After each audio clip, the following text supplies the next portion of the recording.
So I recently just watched the trailer for episode 9 of the Amazing Digital Circus, and now this AU called Replacement Code keeps popping up on my homepage. And I'm actually happy that I gave this one a chance because it's really good and it makes a lot of sense, especially after watching episode 8. Now, the comic dub is on YouTube and it's by Will Starshine, while the original is on Tumblr and it just goes by the Amazing Digital Circus Replacement Code. And as the name suggests, this is an AU that shows what would happen if Kane disappeared and was replaced by Pomni as the new AI, but with a dark twist to it. Now, this AU technically starts from the point where Pomni arrives at the circus, and we see that she is clearly not adjusting well. So Ragatha takes her back to her room so that she can rest. And I like how this AU does a good job in showcasing just how caring Ragatha is, and specifically how much she cares for Pomni. Now, it looks like Pomni ended up going into a bit of a coma for about 2 months, and when she did finally wake up, she spent most of her time trying to avoid everybody and the adventures that Kane's created. And in this scene here, we see that Kane is attempting to cheer her up, trying to get her involved with everybody else. But Pomni simply says that she wants to go home, and overall just not wanting to be involved with this world at all. But then Kane does something cool. He shows a bunch of memories of people having fun here in the circus, building relationships and friendships, and just having an overall good time. But what I find really interesting here is that if you slow the video down, you can see a bunch of messages basically telling Pomni to get out of there, because all of this is just a facade and nobody's actually happy. We see another message here after Kane asks what makes her unhappy, and the message just says, "Don't tell him." Almost as if someone or something is trying to keep Pomni from getting close to Kane. But Pomni is too busy talking about how she hates being here to notice what's going on. And before she can say anything else, Kane ends up putting her to sleep, saying that he'll take care of all those issues for her. And funny enough, when she wakes up, she seems to think that that whole conversation was just a dream. And as Ragatha comes and gets her out of her room for a walk, Kane comes back and teleports her away.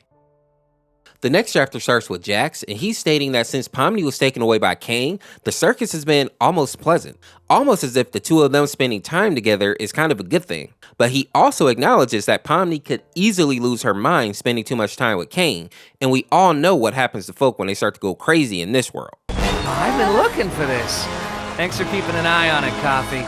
Eventually, he's able to meet up with her though, and he asks what she sees in Kane. And surprisingly, Pomni says that he isn't so bad once you get to know him, which I think is the first red flag here. And just a moment later, she also states that she may be losing her mind before she walks off to go meet Kane again. And as Jax follows her, she talks about how she has a plan to get them all out of here, although it may be risky. And I find it interesting that she's already holding Kane's cane? Or a baton. But before she can get deep into her explanation, Jax rushes forward, rips the cane from her hands, and then falls to his knees, and he begs her not to do anything too reckless. And he says he would rather be stuck in here forever rather than letting her get hurt or deleted. But then we get this panel where we can see the reflection of Pomni in the little pommel on Kane's cane, and Pomni is clearly in that ringleader outfit now. But what's even crazier is that Jax sees something very different. He sees this version of Pomni with no face, just a empty void. And she has these strings attached to her back, letting us know that she is likely no longer in control of her body, but rather being controlled by the program in this digital world. And Jax looks absolutely horrified here. And I don't blame him because this is a very creepy image, but I have to admit that these panels of Pomni kind of been used as a puppet is just a awesome detail. Especially because this doll is telling Jax everything that it thinks he wants to hear, not understanding that he can see his true form right now. And he's also aware that this isn't Pomni, or at least only partly her. And we get confirmation of this when Jax yells, "You're not her," only for the doll to respond with, "I'm not her," because she doesn't exist. And the voice actor does a great job in this next part when Pomni is kind of taunting Jax. Did you think this time would be any different? All your friends? Everyone you opened your heart to? Just disappear. Maybe it's your fault. Maybe if you had done something to help, you would have avoided all that. And this scene hits even harder after watching episode 9 and understanding that the only reason Jax is so standoffish and mean is because he's afraid of losing people. And that knowledge makes this puppet Pomni's words cut so much deeper. Now after that interaction, we see Jax is outside crying into his hand, obviously torn up about all this. And then he hears Pomni call his name, and we see this blue hand reach out to him. But when he opens his eyes, it's just Ragatha. And while he's trying to play off how distressed he is, Ragatha can tell that something is off and just lets him know that she's here for him if he needs her. But of course, he just pushes her away and goes off on his own. Later that day, though, we see Pomni interacting with Ragatha, and as Jax is watching, he can't help but see her true form.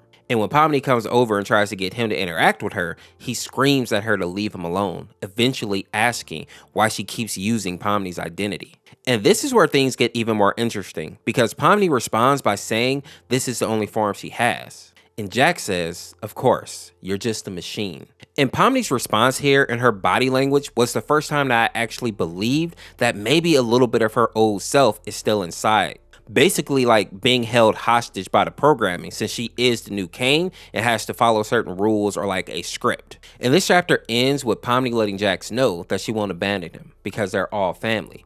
And this seems to really affect Jax because he gets this look in his eyes right here, which he only gets like when he starts feeling really strong emotions. Unfortunately, the emotion that I think he's actually feeling right here is hate. Now that we understand what has happened in the past, the situation in the present will make a bit more sense. And the first thing we see here is Zoobles and Kinger speaking, and Zoobles mentions that she feels like things are kind of weird here in the circus, almost as if they have all forgotten something. And as Kinger says here, is something very important. And of course, the thing that they are forgetting is that Pomni is the new AI. But not being able to do anything about it right now, Zoobles just decides to go back to her room. But on her way there, she passes by Pomni's old door, and we see that her picture is all glitched out still. And while we don't have any more information about this specifically, we know that this door is glitched because old Pomni no longer exists. Kinda. I also find it interesting that when Zoobles reaches for the door, we see that the glitching gets even worse, and then we cut to a memory of Jax trying to open Pomni's door, but being caught by Ragatha. And I love this small detail where we see that Jax's hand is kind of glitched out here, almost as if people interact with Pomni's door now, they'll end up being glitched just like her image is. And I also think that this may be why Gangle stops Zoobles from actually opening the door here.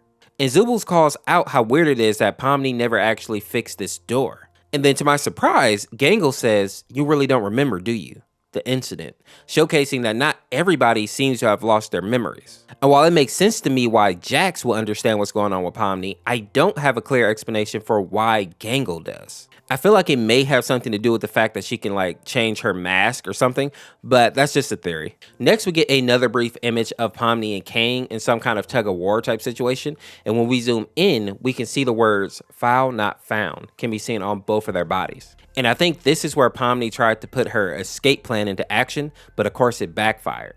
And then we cut back to Zoobles and Gangle, and we learn that Zoobles actually does remember Pomni, but she describes her as always coming up with adventures and teleporting around the circus, showing us that Cain really seems to be the person that people have truly forgotten in this AU. And Gangle doesn't want to reveal the truth, simply stating that telling them would only make them worry. After that conversation, we see Zooble goes to speak with Pomni directly, and the first thing that stands out is the fact that Pomni is just staring off into nothingness, almost as if she is turned off when nobody is nearby to interact with her. And when I read some of the notes of the creator, they pointed out that Pomni has like very limited communication capacity now, which basically means that she cannot act or speak the way that she wants, but has to follow the AI's programming. And I think this is why we get a brief scene of her saying Zooble's name, but the background is all grayed out, showing us that this is likely the real Pomni, while this bubbly, energetic Pomni is due to her new programming. And after a brief conversation, we see Zooble start to walk away, and then the real Pomni tries to break out again, slowly saying, "I need help." But since Zoobles doesn't actually have any memories of the real Pomni, that whole moment just kind of freaks her out, and she simply asks Pomni, "What's wrong with you?" quickly getting some distance from her. The next scene takes place a bit later, and we see Ragatha just returned from one of Pomni's adventures, and she's asking her if everything is okay. And it makes sense that even though Ragatha has lost her memories, she would still be able to feel that something is off with Pomni, because she is a bit of an empath and like, very motherly in the show.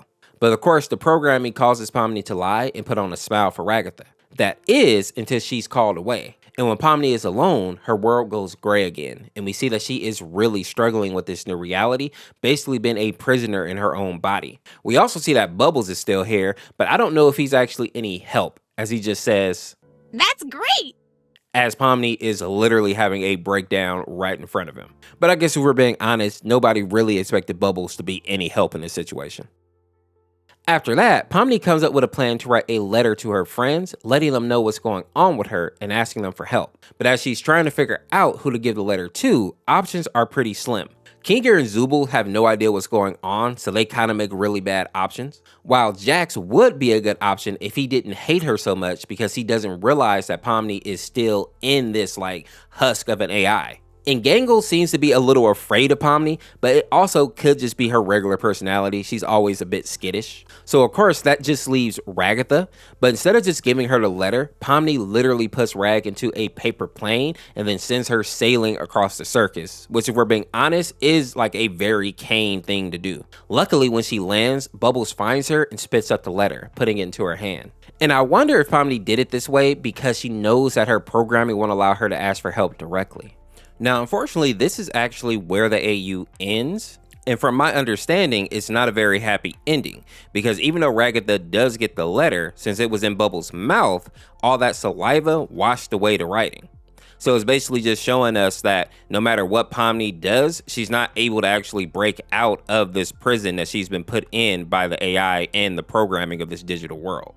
I have to say that I really enjoyed this AU because it had a very interesting concept. And after watching episode 8, it makes a lot of sense when you think about it. One of the final things that we saw in episode 8 was the disappearance of Kane. And judging on some of the previews of episode 9, I wouldn't be surprised if one of the toons, most likely Jax, ended up kind of taking that spot, but in a more, evil way. But with that being said, make sure to go check out the original creator because I did leave out a couple of panels, so you still have many reasons to go ahead and read the full comic. And also go check out Will Starshine because they did an amazing job with the voice acting and they have a lot of other videos on their channel as well. As always, thanks for watching and we'll see you tomorrow with another video. Peace, peace.